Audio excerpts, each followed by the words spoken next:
Gumugulong na ngayong araw ang cash aid ng DSWD para sa mga delivery rider sa bansa. Patuloy naman ang pagpapaabot ng pasasalamat ng mga kababayan natin para sa tulong na ito ng pamahalaan. Si Ana Perea para sa 13 sa tanghali.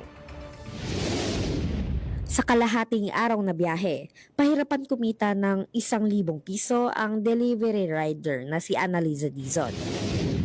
Yung dati ko kasi full tank ng motor ko, 150 lang, full tank na ako noon nung matapos ng pandemic.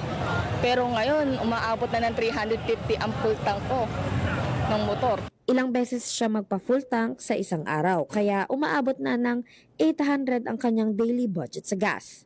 Kung tatanungin ng kita, Talo. Kasi kung iisipin mo, wala pa po doon yung maintenance ng motor Wala pa yung, kung naghuhulog ka pa ng motor, wala pa doon, di ba? Siguro, pinaka na yun, mga 500. anya nasa 500 na lang ang take-home pay kada araw.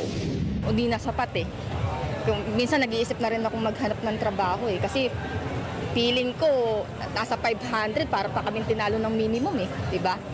Parang feeling ko kailangan maghanap talaga ng stable job Kaya naman, tuwang-tuwa siya sa tulong pinansyal mula sa Department of Social Welfare and Development na magpapalampas ng higit 1,000 pisong kita kada araw at inaasahan niyang magtatagal ng 1 linggo. Puro panggas sigurado yun. Kasi siguro yung 5,000 nila, magagamit ko yun sa loob ng 7 days to 8 days na panggas. Kasi kung umaabot ako ng 600 sa isang araw hanggang 800 sa isang araw, nagpapagas ako. Samantala, si Kuya Ronel Diaz, part-time delivery rider, iba ang kwento ng kanyang umaga.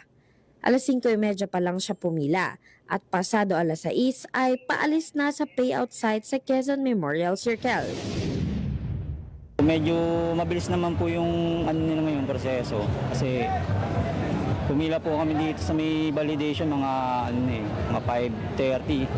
Yan 6 nagsimula na sila mag-validate. Ito naman pagka-validate pero naman okay naman po. Bali sunod-sunod man pagkapila nila. Maayos naman po yung pagkakalinya nila. Wala masyadong singitan. Mahalaga para sa kanya na walang singitang nangyari kasi 15,000 ang kukuhang benepisyaryo para sa araw na ito. Mula sa tents, umaabot na nga ang pila ng mga riders sa liwasang Aurora Oval. Pero dahil sa bilis ng proseso, hindi na malilate si Ronel sa kanyang full-time office job. Para sa totoong balita sa Bagong Pilipinas, Ana Perea ng D1 1206 AM para sa 3 tanghali ng Congress TV.